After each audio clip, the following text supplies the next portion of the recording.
உங்கள் கண்களில் ஏற்படக்கூடிய பிரச்சனைக்கும் உங்கள் கல்லீரலுக்கும் சம்மந்தம் இருக்குன்னா உங்களால் நம்ப முடியுதா? அதுதாங்க உண்மை. ரெக்கார்டிக்கலாக பார்க்கலாம். இந்த பதிவை பொறுமையாக தொடர்ச்சியாக பாருங்கள். கண்டிப்பாக உங்களுக்கு ஒரு கிளாரிட்டி கிடைக்கும். நிறைய பதிவில் உங்களுக்கு ஒரு புரிதல் ஏற்படுத்திகிட்டே இருக்கிறோம். என்னென்ன நீங்கள் சொல்லக்கூடிய, அதாவது பேஷண்ட்ஸ் ஆகிய நீங்கள் சொல்லக்கூடிய சிம்டம்ஸ் வந்து உங்களுக்கு சிரமம் கொடுத்துட்ருக்கக்கூடிய விஷயங்கள் வந்து வியாதி இல்லை, அது வியாதியோட அறிகுறி அப்படின்னு சொல்லிட்டு அந்த வகையில் நிறைய டாபிக்ஸில் பேசியிருக்கிறோம். இன்றைக்கி வந்து உங்கள் கண்கள் சார்ந்த பிரச்சனை உங்களுக்கு இருக்குது அப்படின்னா, கண்கள் செவந்துக்குது, கேட்ராக்ட் இருக்குது, குளுக்கோமா இருக்குது, கண்கள் எரிச்சலாக இருக்குது, கண்கள் ட்ரைனஸ் இருக்குது, தண்ணி வடிஞ்சிக்கிட்டே இருக்குது, கண்கள் இரிட்டேஷன் ஆகுது, கண்கள் சார்ந்த எந்த பிரச்சனையாக இருந்தாலும் அது பிரச்சனை இல்லைங்க. அது பிரச்சனை இருக்கிறதுக்கான ஒரு வெளிப்பாடு. எதோட பிரச்சனை, எதோட வெளிப்பாடு?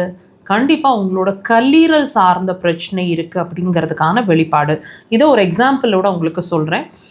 உங்களுக்கு வந்து ஒரு கன்ஃபியூஷன் இருக்கலாம், கண்ணுக்கும் கல்லீரலுக்கும் என்ன சம்மந்தம், அதாவது நம்மளோட ஐஸுக்கும் லிவருக்கும் என்ன சம்மந்தம் தோணுது இல்லைங்களா?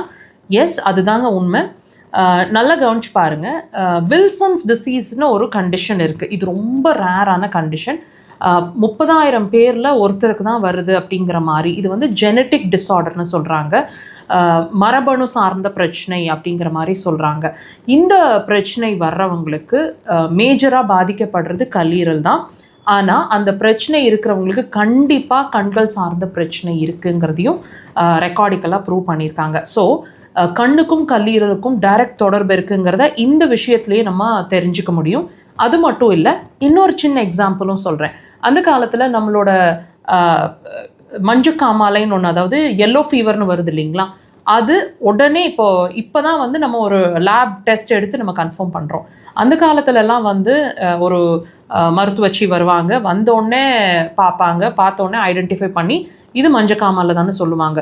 நீங்கள் நல்லா வாட்ச் பண்ணி பாருங்கள். அவங்க பார்க்கக்கூடிய முதல் விஷயம் உங்கள் கண்களாக தான் இருக்கும்.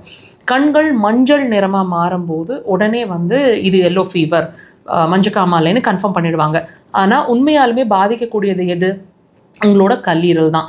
ஸோ அவங்க என்ன சொல்லுவாங்க, பத்திய சாப்பாடு கொடுங்க, கீழா நல்லி கொடுங்க, இந்த மாதிரி விஷயங்களை நம்மளுக்கு சொல்லி தருவாங்க. So each and every symptom நீங்கள் சொல்கிற விஷயங்கள், நீங்கள் உணர்கிற விஷயங்கள் வியாதி இல்லை, வியாதியோட அறிகுறி தாங்கிறத இப்போவாவது அண்டர்ஸ்டாண்ட் பண்ணுவீங்கன்னு நம்புகிறேன். டெஃபினட்டாக உங்கள் பிரச்சனைகளுக்கு அக்குபஞ்சர் ஒரு சிறந்த தீர்வாக இருக்கும். ட்ரை பண்ணுங்கள்.